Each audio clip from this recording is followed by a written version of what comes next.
Hello, আসসালামু আলাইকুম। Welcome to Noufas mini world. আজকের ব্লগটা তোমাদের জন্য অনেক বড় হবে, মোটামুটি লেন্দি হতে পারে, কারণ আজকে আমি অনেক বড় কিছু প্ল্যান করেছি। বেসিক্যালি আজকের যে প্ল্যানিংটা ছিল এটা টোটালি তোমাদের ভাইয়ার জন্যই প্ল্যান করা হয়েছে। অ্যান্ড এই সুন্দর একটা ওয়েদারে ভাবলাম যে তোমাদের ভাইয়াকে তোমাদের ভাইয়ার পছন্দের অ্যান্ড বেস্ট একটা জিনিস গিফট করা হোক। তো আজকে মূলত আমি ওর জন্য একটা স্পেশাল জিনিস নিতে যাচ্ছি, অ্যান্ড এই জিনিসটা আসলে অনেক দিন ধরে আসলে আমি ওর জন্য নিতে চাচ্ছিলাম, কিন্তু নেওয়া হচ্ছিল না। তো মাঝখানে একটা জায়গায় হচ্ছে আমি একটু নামি এটিএমে যাই, দেন হচ্ছে আবার তোমাদের ভাইয়ের সাথে আমি হচ্ছে রওনা দিই। অ্যান্ড এখানে সব থেকে মজার বিষয় হচ্ছে তোমাদের ভাই আসলে জানতো না যে মানে কোথায় যাচ্ছি বা কী। দেন আমি ওকে বলতেছিলাম যে আমি ডিরেকশন দিচ্ছি, তুমি যাও। অ্যান্ড এত সুন্দর ওয়েদারে আসলে বেশি কথা না বলাই ভালো, কথা কম কাজ বেশি করা ভালো। তো এরপরে আমরা চলে যাই হচ্ছে মিরপুর 60 ফিটের ওইদিকে। তো 60 ফিটের ওইদিকে যাওয়ার আসলে আজকে অনেক বড় একটা কারণ আছে। এই তো শুরুতেই বললাম যে তোমাদের ভাইয়ের জন্য আমি আসলে একটা সারপ্রাইজ রেডি করেছি। তো জানি না যে আমি সারপ্রাইজটা আসলে সারপ্রাইজ আসলে কিভাবে দিলে মানুষ হ্যাপি হয়, এত কিছু তো আমি আসলে বলতে পারবো না, কজ আমি তোমাদের ভাইয়াকে সচরাচর ওই রকমভাবে আসলে কখনো কোনো সারপ্রাইজ দেই নেই যে খুব ভিডিও করে বা কোনো কিছু তো আমি আসলে যেভাবে আমার দ্বারা পসিবল ছিল আমি আসলে ওইভাবেই চেষ্টা করেছি। অ্যান্ড আমি জানি না এতে কতটুকু কি খুশি হবে বা কি। তো এরপরে আমরা একটা বিল্ডিংয়ের নিচে যাই, তো ও আমাকে বারবার জিজ্ঞেস করতেছিল যে আমরা এই বিল্ডিংয়ের কোথায় যাচ্ছি, কার বাসায় যাচ্ছি। তো আমি বলতেছিলাম যে না, চলো আমার যাই, গেলেই তুমি বুঝতে পারবে। দেন হচ্ছে আমরা ভিতরে চলে আসি। তো গিয়ে হচ্ছে আমরা চলে যাই হচ্ছে লিফটের 6-এ। এই তো দেখো তোমাদের ভাইয়া এখনও যে কিছু বুঝতেছে না, তো ওর আসলে মুখটা অনেক অন্যরকম ছিল। দেন যখনই ও দেখলো যে হচ্ছে আমি একটা হচ্ছে ফ্ল্যাটের সামনে আসছি, মানে একটা শোরুমের সামনে যেখানে আইএলএম বাংলাদেশ লেখা, ওর আসলে বুঝতে 1 মিনিটও দেরি হয় না যে আমি এখানে কিসের জন্য আসছি বা কেন আসছি। ইয়েস, আমি আসলে তোমাদের ভাইয়ার জন্য আইএলএম বাংলাদেশ থেকে একটা হেলমেট পারচেস করতে আসছি, যে হেলমেটটা আসলে ও অনেক দিন আগেই পছন্দ করে রেখেছিল, কিন্তু কোনো কারণে আর নেওয়া হচ্ছিল না। তো হেলমেটটা আসলে আমি এর মাঝখানে ওকে নিয়ে আসার আগেও এর মাঝখানে এসে হচ্ছে হেলমেটটা বুকে আমি দিয়ে গিয়েছিলাম জানি হেলমেটটা ভাইয়ারে রেখে দেয়, কারণ এই হেলমেটটা হচ্ছে পুরো আইএলএম বাংলাদেশে ওয়ান পিসই ছিল, লাস্ট ওয়ান পিস। তো যেটা আমি খুবই কষ্ট করে আসলে বলে না যে পছন্দের জিনিস যদি আসলে আল্লাহর কাছে খুব আকুতি মিনতি করে চান তাহলে অবশ্যই পাবেন। অ্যান্ড তোমরা হয়তো ভিডিওতে দেখতেছো যে এখানে বাইকের অ্যান্ড অনেক হেলমেট কালেকশন ছিল। অ্যান্ড এই তো ছোট্ট একটা ফ্রেন্ডের সাথে দেখা করো, ওর নাম হচ্ছে ব্রাউনি, বাট ও আসলে কোনোখান থেকে ব্রাউনি না। অ্যান্ড ও আসলে দূর থেকে অনেক কিউট, বাট সামনাসামনি একটু হিংস্র ছিল। যাই হোক, দেন এই তো এই বক্সটার মধ্যে আসলে তোমাদের ভাইয়ার জন্য যে হেলমেটটা আমি পছন্দ করেছি ওই হেলমেটটা ছিল। তো এই তো ভাইয়ারা আমাকে হচ্ছে এই হেলমেটটা খুলে দেখাচ্ছে, কারণ আমি ভাইয়াকে বলছিলাম যে ভাইয়া আমাকে একটু খুলে দেখান যে কোনো দাগ বা কোনো কিছু আছে কি না। তো পরে ভাইয়ারা হচ্ছে ভিতর থেকে হেলমেটটা খুলে আনছে যখন, তখন আমি একটু অবাক হয়েছি যে কিরে হেলমেটটা কোথায়, হেলমেট বক্সের ভিতরে নাই কেন। দেন ভাইয়ারা বললো যে আপু হেলমেটটা আসলে ক্লিন করতে দিছি। দেন ফাইনালি যখন এই হেলমেটটা বের করছে, বিশ্বাস করবো না, আমি পুরো ক্র্যাশ খেয়ে গেছি। অ্যান্ড ও এত বেশি ভাইয়াদেরকে জ্বালাচ্ছিল, লাস্টে ওকে বারান্দায় ভাইয়ারও লক করে দিয়েছে, আমার বেচারার জন্য খুব মায়া লাগতেছিল।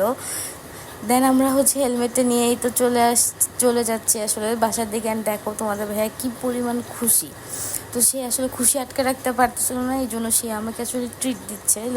তো ফার্স্টে হচ্ছে আমি ঠিক করি যে আজকে আমি হচ্ছে চিলক্সের নাগা ড্রামসটা ট্রাই করব, যেহেতু আমার নাগা ড্রামসটা ট্রাই করা হয় নাই।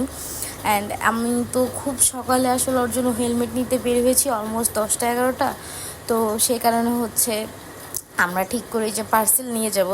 দেন এই তো আমি আবার হচ্ছে তোমাদের ভাইয়ের সাথে বাসার উদ্দেশ্যে রওনা দিই। আমার পার্সেলটাও নেওয়া হয়ে গিয়েছে। অ্যান্ড বাসে গিয়ে তোমাদের ভাইয়ার হচ্ছে হেলমেটের আনবক্স প্যাকিং ভিডিওটাও করতে হবে। তো এর মাঝখানে হচ্ছে আমরা নাগা ড্রামসটা একটু খেয়ে নিই। অ্যান্ড নাগা ড্রামসটা আসলেই যে পরিমাণে স্পাইসি ছিল, ও মাই গড, এত পরিমাণ স্পাইসি ছিল যে হচ্ছে নাগা ড্রামস খেয়ে আমার অবস্থা খুব খারাপ হয়ে গেছে। তার মধ্যে হচ্ছে নাগা ড্রামসটা আসলে আমরা সবাই মানে খালি পেটে ট্রাই করি। যাই হোক, এরপরে হচ্ছে চলে আসি এই তো হেলমেটের আনবক্সিং ভিডিওতে। তো এই তো ফাইনালি হচ্ছে এই হেলমেটের সাথে আমরা আসলে কি কি পেয়েছি অ্যান্ড এই হেলমেটের সাথে কি কি দেওয়া আছে এগুলো এখন তোমাদের সাথে আমি হচ্ছে শেয়ার করব। ফার্স্ট অফ অল এটা হচ্ছে আইএলএমবির বাংলাদেশের বক্স ছিল, যেটার মধ্যে আসলে আমরা হেলমেটটা নিয়ে এসেছি। অ্যান্ড হেলমেটের সাথে কি কি জিনিস ছিল এটা এখন চলো তোমাদেরকে দেখাই।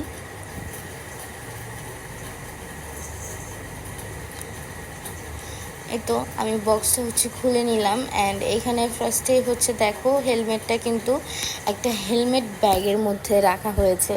তো এটা কম বেশি সবগুলোর সাথে থাকে, কিন্তু ফার্স্টে হচ্ছে এটার মধ্যে একটা রেভো ভাইজার দেওয়া আছে। দেন হচ্ছে এটার মধ্যে হচ্ছে পিনলক 70 দেওয়া আছে। দেন এটার মধ্যে হচ্ছে আরেকটা বক্স আছে অ্যান্ড এই বক্সের মধ্যে কি আছে চলো দেখি। তার আগে হচ্ছে আমরা হেলমেটটা বের করে নিই, কারণ হেলমেটটাই হচ্ছে মূল আকর্ষণ। আসলে যাই বলো আর কি, আমার হেলমেটটা অনেক বেশি পছন্দ ছিল অ্যান্ড এটা তোমাদের ভাইয়ারও অনেক বেশি পছন্দের। তো এই তো হেলমেটটা এখন হচ্ছে আমরা এই তো হেলমেট ব্যাগ থেকে বের করতেছি অ্যান্ড স্টিকারটা হচ্ছে এখনও আমরা তুলি নাই হেলমেটের ভাইজার থেকে। আমরা স্টিকারটা হচ্ছে মানে বাসায় এনে তুলবো ঠিক করছি যে দুইজন মিলে। অ্যান্ড একটা জিনিস আমি অনেক খেয়াল করছি যে তোমাদের ভাইয়া যখনই যায় নেয় না কেন ওটা সবসময় আসলে আনপ্যাকটা আমাকে করতে দেয় অ্যান্ড যেটা আমার খুব বেশি ভালো লাগে। যে মনে হয় যে না আসলে ভালোবাসার মানুষ এত বেশি প্রায়োরিটি দিলে আসলে অনেক বেশি ভালো লাগে, মনে হয় যে না আসলে অনেক বেশি ভালোবাসে। তো এই তো এটা হচ্ছে তোমাদের ভাইয়ের রেভো ভাইজার। তো এই রেভো ভাইজারটা চলো আমরা দেখি। রেভো ভাইজারটা আমার কাছে খুবই বেশি ভালো লাগছে, কারণ ওরা আসলে কালার ম্যাচ করে এই ভাইজারগুলো দিয়েছে, যেমন গ্রিনের সাথে গ্রিন, অরেঞ্জের সাথে অরেঞ্জ। অ্যান্ড আমাদের এটা যেহেতু অরেঞ্জ কালার ছিল, মানে হেলমেটের যে ভাইবসটা ওটা কিন্তু মোটামুটি অরেঞ্জিস ছিল। দেখো এই ভাইজারটা কি পরিমাণ জোস ছিল। আমি তোমাদের ভাইয়া অ্যান্ড আমার ছোটো ভাই আমরা তিনজনই দেখতেছিলাম অ্যান্ড বলতেছিলাম ওয়াও খুব সুন্দর হয়েছে। অ্যান্ড এটা হচ্ছে পিনলক 70, এটা হচ্ছে মূলত শীতকালের সময় ইউজ করা হয়, কারণ এটা আমরা আর হচ্ছে ভিতরে খুলি নেই। অ্যান্ড দেন এখানে হচ্ছে একটা ম্যানুয়াল বুক ছিল যে কিভাবে কি ইউজ করতে হবে বা কিভাবে কি করা যায়, হেলমেটটা কোথায় কিভাবে কি সেট করতে হবে। অ্যান্ড এখানে হচ্ছে আইএলএমের কিছু স্টিকার্স ছিল। স্টিকার্সগুলো অনেক রকমের ছিল, কিছুগুলো হচ্ছে ম্যাট ছিল, কিছুগুলো একটু গ্লসি একটু শাইনিং এরকম টাইপের 4-5টা হচ্ছে স্টিকার ছিল এখানে। দেন এরপরে ছিল হচ্ছে একটা ভ্যালেন্সিয়া, যেটা হচ্ছে খুবই সুন্দর খুবই ভালো ছিল অ্যান্ড এটা খুবই কমফোর্টেবল ছিল অ্যান্ড হেলমেটের সাথে এর যে কাপড়টা খুবই আরাম ছিল, যদি কেউ পরে আসলেই ভালো লাগবে। দেন এই তো দেখো এখন হচ্ছে আমরা এটা খুলবো। তো এখন আমি বলতেছিলাম যে না আজকে আমি ভিডিও করি তুমি খুলো, কারণ ও এটার জন্য এত বেশি এক্সাইটেড ছিল, অনেক বেশি এক্সাইটেড ছিল। তো এটা আসলে আমি ওকে বললাম যে না এই ফিলিংসটা আগে হচ্ছে তুমি একা একা নাও, দেন এরপরে হচ্ছে আমি আবার স্টিকার লাগাই আবার খুলবো, প্যারা নাই। দেন ও হেলমেট পরার আগে দেখো আমি হেলমেট পরে বসে আছি, কারণ হেলমেটটা আমার অনেক বেশি পছন্দের ছিল। না না এই তো তোমাদের ভাইয়া বলতেছিল যে হ্যাঁ আমারও একটু পড়ার ইচ্ছে করতেছে আমাকেও দাও। দেন আমি বললাম যে হ্যাঁ তুমি তো সব সময় পড়বা, এখন একটু আমি পড়ি। আর আমার ট্রিট কিন্তু শেষ হয়নি, তোমাদের ভাইয়াকে যে আমি এত সুন্দর একটা হেলমেট দিয়েছি, তো সেই কারণে সে হচ্ছে আমার আরেকটা ইচ্ছা পূরণ করেছে। আজকে আমার একসাথে দুইটা ইচ্ছা পূরণ হয়েছে। আর ইচ্ছা বলতে কি আমার অনেক দিন ধরে অ্যাকচুয়ালি হচ্ছে বাকেট খাইতে ইচ্ছা করতেছিল অ্যান্ড সাডেনলি সে আমার জন্য হচ্ছে KFC থেকে একটা বাকেট অর্ডার দেয় অ্যান্ড যেটা দেখে আমি আসলে অনেক বেশি খুশি হই, কারণ আমার আসলে চিকেন ফ্রাই খুবই ভালো লাগে। আমি আসলে চিকেন ফ্রাই আমি কখনো আসলে ইগনোর করতে পারবো না, কারণ এটা আমার এত বেশি ভালোবাসার একটা জিনিস। তো দেন আমরা খাওয়া দাওয়া শেষ করে দেখি যে বাইরে বৃষ্টি পড়তেছে অ্যান্ড এখানে আমার যে ছেলে লিও ও আসছে যে কী হয়েছে কী নতুন জিনিস। অ্যান্ড বাসায় নতুন কিছু নিলেই আমরা আসলে সবাই একসাথে শেয়ার করি, যেমন ফ্যামিলি করে। সো ধন্যবাদ।